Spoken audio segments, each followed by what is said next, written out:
आज निहाल साहब की बरसी के मौके पर यहाँ मौजूद होकर रही में कुछ ऐसी बातें बताई जो गैर सियासी भी थी और कहीं न कहीं सियासत से उनका ताल्लुक था।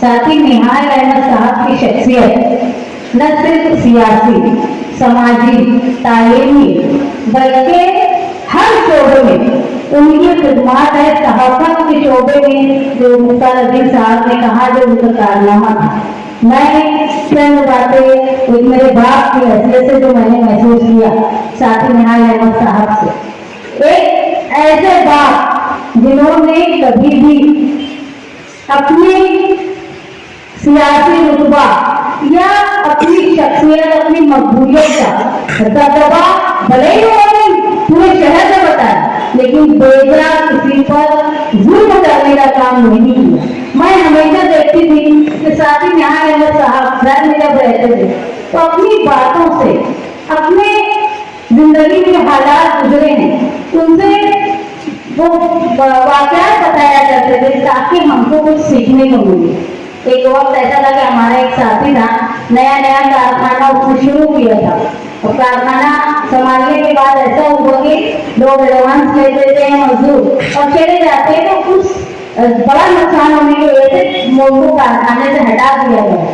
तो वो बैठे थे, साहब देखे क्या हुआ तो बताइए उनको अब्बा ऐसा हुआ कि उनके वालिद नाराज हो गए। तो साहब ऐसा बोले कि तुम्हारे वालिद हैं? यहाँ मेरे वालिद हैं, मेरे चाचा है, वो लोग संभालते थे जब तक कारखाना अच्छा था, मुझको मैं नहीं संभाल पा रहा हूँ। तो साहब बोले कि जब मैं छोटा था, मदरसा में जाता था, स्कूल जाता था, उसके बाद बचे हुए वक्त में किराना दुकान मेरे बड़े अब्बा की थी, मैं किराना दुकान पर बैठता था और जब नमाज पढ़ के जोहर के बाद मेरे बड़े अब्बा आते थे तो वो देखते थे कि मैंने किसको उधार दी और वो देखते रहे। उसके बाद बोलते थे ना तुमने इसको उधार दे दिया, तुमने इसको उधार दे दिया, तो देना पड़ेगा ना।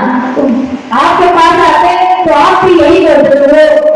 शायद बोले तो मेरे बड़े अब्बा ने जवाब दिया, अबे तेरे से कोई उधार मांगने आए तो ये बोला था कि मेरे बड़े बाप आएंगे मैं उनको पूछा दूंगा।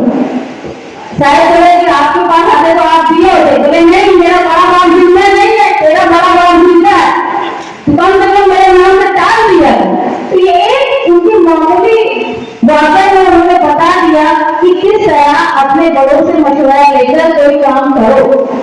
मामूली बातों में कभी 2 रोज पुरानी बात है, मौलाना जाहिद नजरी बैठे, मैं मेरी बच्ची गलती की, मेरे घर में काम करने वाली खादिमा, अब उसको बोली तू माफी मांग।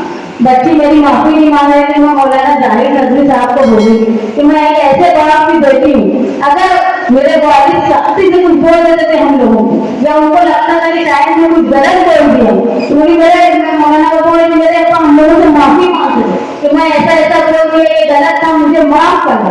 बोली हम लोगों को अपनी शर्मिंदगी होती थी जब माफी मांगते, लेकिन वो माफी मांगते थे वो ये नहीं सोचे कि मैं इसका बाप हूँ, मैं इससे कैसे माफी मांगू। तो एक ऐसा आदमी जो तमाम आवाम जिनको अपनी पलकों पर बैठाती थी लेकिन उनके अंदर एक खाक सारी लोगों ने बताया कि साहब ने इतने तालीम के दाने बनाए। मैं मेरे वालिद से सुना करती थी कि जब फार्मेसी कॉलेज मालेगांव शहर में बनी, फार्मेसी कॉलेज मेडिकल खुल सकती है जो स्टडी फार्मेसी होता है उसी पर, जब मालेगांव में फसाद हुआ और लोग परेशान थे दवाएं लेने के लिए तो साहब ऐसा बोलते थे कि मालेगांव शहर में सिर्फ एक ही मेडिकल स्टोर थी, तापड़िया, जिसकी वजह से लोगों को दूसरी तरफ जाना पड़ता था जहाँ पर गैर मुस्लिम लोग रहा करते थे और तनाजात जो है मुसलमानों में और गैर मुस्लिम लोगों में होते थे, इसलिए तकलीफ आती थी। तो जब औरतें पर आए तो उन्होंने सबसे पहले ये काम किया, उन्होंने खुद से वादा किया था पचास में कि मैं चंद सालों में ऐसा हाल कर दूंगा गली गली में कोने में मेडिकल स्टोर हो। और जब साहब औरतें पर आए तो उन्होंने फार्मेसी कॉलेज यहाँ लाई और फार्मेसी कॉलेज लाने के बाद याद रखो सिर्फ मेडिकल फार्मेसी कॉलेज गवर्नमेंट की कॉलेज नहीं थी बल्कि उन्होंने माइनॉरिटी के नाम से रजिस्टर करवा के लाया था। माइनॉरिटी के नाम से रजिस्टर होने का मतलब यह था कि नसीब कुरैशी वहां के प्रिंसिपल थे, उन्होंने मुझे बताया कि जब तक 9 कॉलेज नहीं आई थी, तब तक पूरे महाराष्ट्र में मुस्लिम बच्चों की तादाद 20-25 होती थी पूरे महाराष्ट्र में, और सिर्फ हमारे गांव के कॉलेज में 35 से 36 बच्चे मुसलमान रहते थे। इतना बड़ा कारनामा पूरे महाराष्ट्र में साथी न्यायालय साहब ने किया। वो सिर्फ एक तालीमी कारनामा नहीं था, एक कौम और मिल्लत के लिए एक बहुत बड़ा तोहफा था जो साथी न्यायालय साहब किया करते। मैंने बताया कि भाई लोग जानते हैं साथी न्यायालय साहब ने मालेगांव शहर में बस्तियां बसाया, जहाँ हिंदुस्तान में कहीं भी मुसलमानों पर जुल्म सबसे महफूज मुकाम अगर किसी ने महसूस किया हिजरत करके आने के लिए तो वो मालेगांव शहर। उसी वजह से साथी निहाल अहमद साहब का होना इतना दबदबा था कि चाहे वो भागलपुर के लोग हों, यूपी के लोग हों, चाहे दक्कन हैदराबाद के लोग हों, चाहे खानदेश के लोग हों, चाहे गुजरात में बसा हुआ लोग हों, सबसे पहले महसूस मुकाम अगर किसी ने समझा मुसलमानों ने वो मालेगांव शहर। निहाल साहब ने जो लोग मालेगांव में आकर बसे उनको सिर्फ बसने के लिए जगह नहीं दी, बल्कि उनकी बस्तियां बसा के उनको उनके घर का मालिक बनाया। याद रखो, बस्तियां अतिक्रमण में ओपन स्पेस में बस जाती है, लेकिन साथी निहाल अहमद साहब ने सिर्फ बस्तियां बसाई नहीं, वो बस्तियों में रहने वालों को अपने घर का कानूनी मालिक बनाया। उसके बाद उनको रोजगार मिले ये कोशिश की जाती है। उस इलाके में राशन दुकान बनवाई ताकि उन्हें सहूलत दे सके। जनता पार्टी का वर्कर घर घर घूम के लोगों को राशन कार्ड बनवाता था ताकि वो यहाँ का रहने वाला है इसका सबूत हो जाए। उसके बाद साथी निहाल अहमद साहब ने 2 स्कूलों का कयाम किया, जाती तौर पर एक जमूर स्कूल और एक टीएम स्कूल। उसकी वजह यह थी कि वो शहर के 2 किनारे में बसे हुई आबादी जो बच्चे यहाँ आए अपने माँ बाप के साथ उनको एक महफूज घर भी मिला, उनके माँ बाप को पावर लूम और दूसरी सनत से रोजगार भी मिला, हिफाजत के लिए सबूत के लिए राशन कार्ड भी मिला, उनके बच्चों को तालीम के लिए स्कूल का इंतजाम साथी निहाल अहमद साहब ने किया, जिसको आप दूसरे बात जोड़ो कि न सिर्फ एक इलाके बसा देने वाला मुजफ्फर नहीं था निहाल अहमद, बल्कि उन्होंने उनकी पूरी जिंदगी का इंतजाम कर दिया था कि वो उनको आगे कोई तकलीफ ना आए। यही मुलाकात में जो स्कूल है जो बाहर से आए हुए लोग थे उनके बच्चे काबिलियत की बुनियाद से डॉक्टर बने, वकील बने, टीचर बने, मौलवी बने और बहुत सारे इमाम बने। जैसे मैंने बताया अली सिद्दीकी साहब ने शायद में मस्जिदों एरा 1980 से 2000 तक का था। इसमें जो पैमाना था मस्जिदों का और मदरसों का बढ़ने का वो सबसे ज्यादा तेज था, उसमें साथी निहाल अहमद साहब की ही रहने वाली। नई बस्तियों में न सिर्फ रोजगार, घर, तालीम बल्कि दीनी तालीम का भी इंतजाम करने का काम शख्स साथी निहाल अहमद ने किया। आज आप देखेंगे एक किट बांटते हैं 1-2 किलो की, वो 1 किलो में भी 50 लोग फोटो खिंचाते हैं। और साथी निहाल अहमद साहब पुराने लोगों के पास भी बस्तियां बसते हुए किसी के पास फोटो नहीं होगा। ऐसा नहीं कि उस वक्त तो कैमरा नहीं, कैमरे थे, लेकिन तब भी साथी निहाल अहमद साहब ने सिर्फ फोटो कशी का काम नहीं किया, लोगों को काबिल बनाया।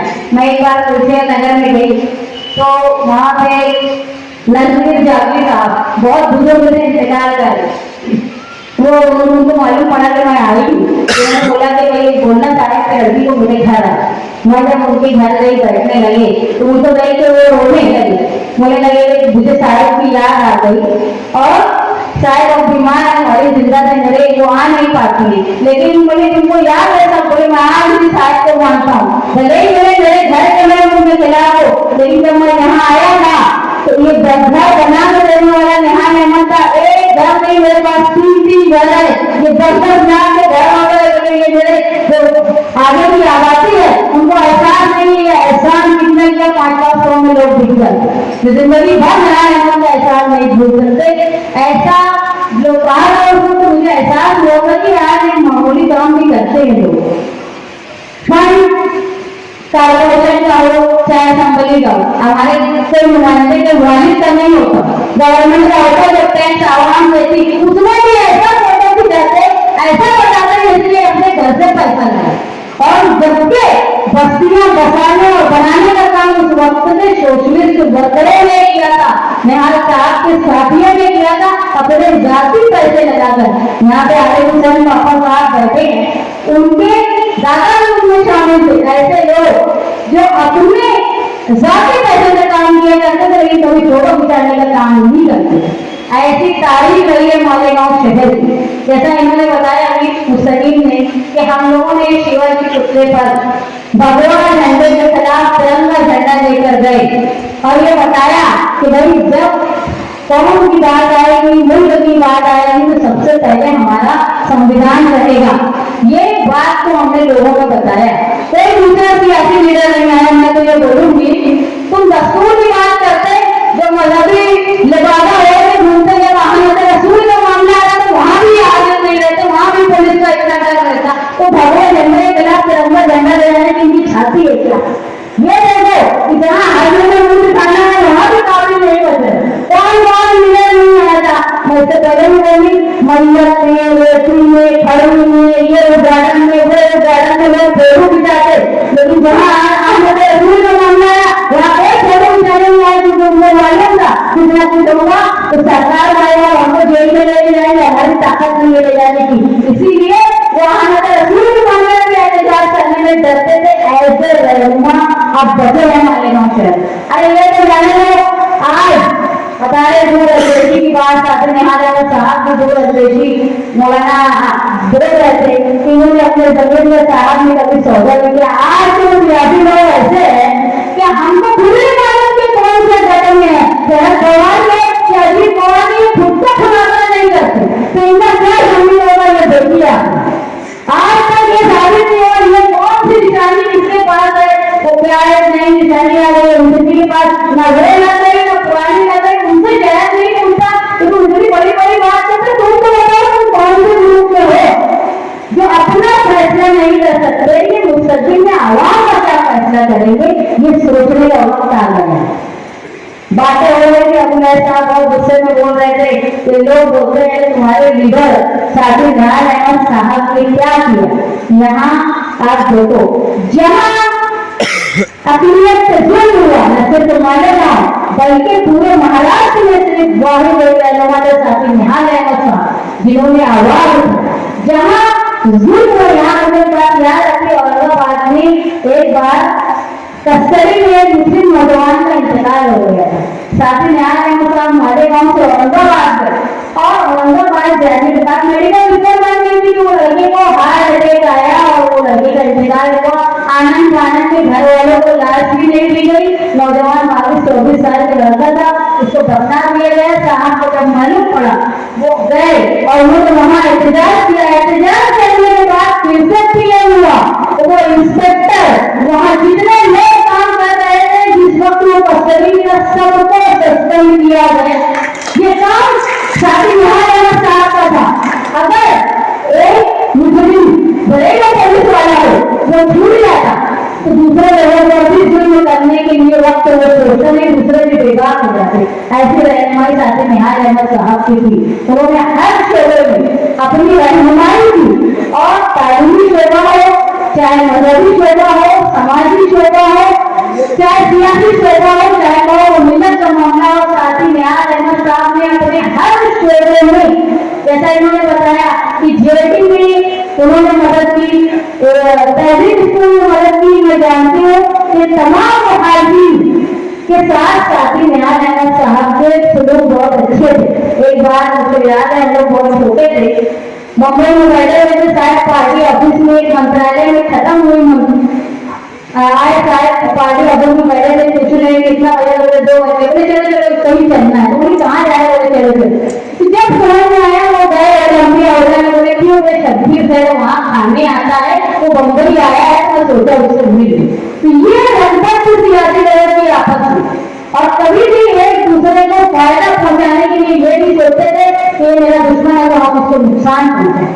तो मैं आज बोलती हूँ अभिलाष से और ये जहारी वर्करों को, जो लोग 25 साल पहले तुमसे पूछा करते थे कि निहाल अहमद ने क्या किया, आज तुम उनसे पूछो कि निहाल अहमद ने कुछ नहीं किया। तुम बताओ 25 साल में क्या भरने वाले तुम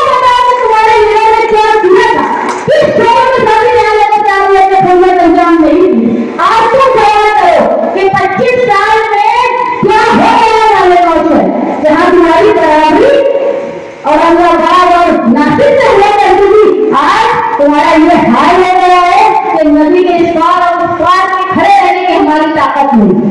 ये सियासी और हमारा डेवलपमेंट का सवाल आया, फंड हमारा इस्तेमाल होता है नदी के उस पार, उसमें आमदन मिलता है क्या? उन्हीं के मुंह में जीरा, उसमें भी भावना रहेगी बिना के इस्तेमाल होता ज्यादा घुसे का क्या नुमाइंदगी हमारे नुमाइंदगी इस्तेमाल करने जाते जहाँ हमारा करोड़ के कारपोरेशन में गया तकरीबन 40-41 करोड़ गया और मिला क्या? 7 करोड़, उसमें हमें 12 बार पहले भाव करते क्या है, इसलिए क्या वो दिखाएंगे आवाम को, क्या रहनुमाई कर रहे? अरे आवाम को क्या वो दिखाएंगे? ये सब बात 2 नंबर के आईने में अपनी शक्ल देखते हुए शर्मानी चाहिए। ऐसे कहाँ है नदिया इनका यार, सबको मर के खुदा को मुंह दिखाना है कहीं न कहीं। देखो एक बात समझ एक आम आदमी को जिस तरह अपने सवाल जवाब मुश्किल लगते हैं, उससे कई ज्यादा आवामी आदमी और नुमाइंदे के लिए मुश्किल है, क्योंकि वो सिर्फ खुद का जवाब नहीं देगा, तो जिन लोगों की लेके रखा है ना उनका सबका जवाब उसको देना है, इसलिए उसके ऊपर ज्यादा काटा है, उसको देते रहते हैं।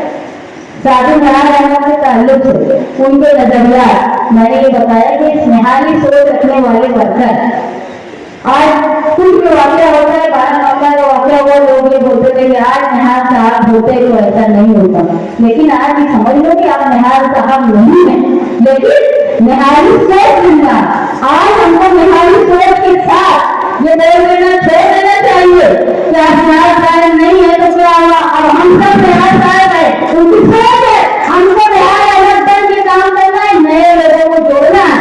आज आप देखो जैसे हाथी वजह हमारे साथ है, ऐसे श्याम भाई हमारे साथ है, हमारे साथ ताकि मछली वाले हैं, हमारे साथ नए लोग हैं, आयुष पापा है, दूसरे नौजवान लोग हैं, इनको सब मिल के नए लोगों को बताना है कि साथी यहाँ रहना साहब की सियासी नजरियात क्या थे, और वही एक नजरिया है जिसके दम पे तुम बाहर से आने वाले बेसवाली में मेरे को जवाब दे सकते, सिर्फ नजरिया है वो निहारी नजरिया।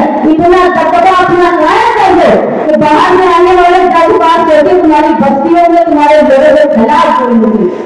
आज वक्त आ गया है, जैसे बोला गया है डिजिटल वक्त, तो अब हमारे लिए और आसान है, आज लोगों से रास्ता करना बहुत आसान हो गया है। पहले की मंजिल हमारे पास 10 मौके हैं जहाँ हम फौरन अपने ख्यालात हमारे नजरिया लोगों तक पहुंचा सकते हैं, लोगों को जोड़ना चाहिए, न सिर्फ सियासी बेदारी होनी चाहिए।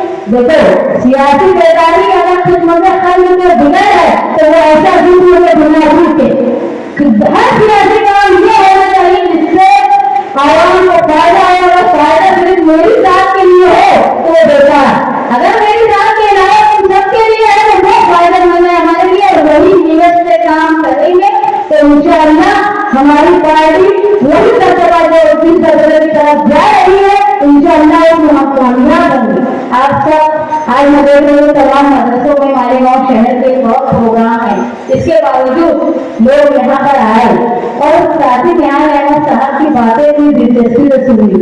मैं एक बात मानती हूँ, साथी यहाँ रहमत साहब एक ऐसी शख्सियत है कि जिनके बारे में बोलते हुए अल्फाज भी कम पड़ेंगे, किताबों के आवाज भी कम पड़ेंगे। हर आदमी के पास एक अलग टाइप की स्टोरी है, एक अलग कहानी।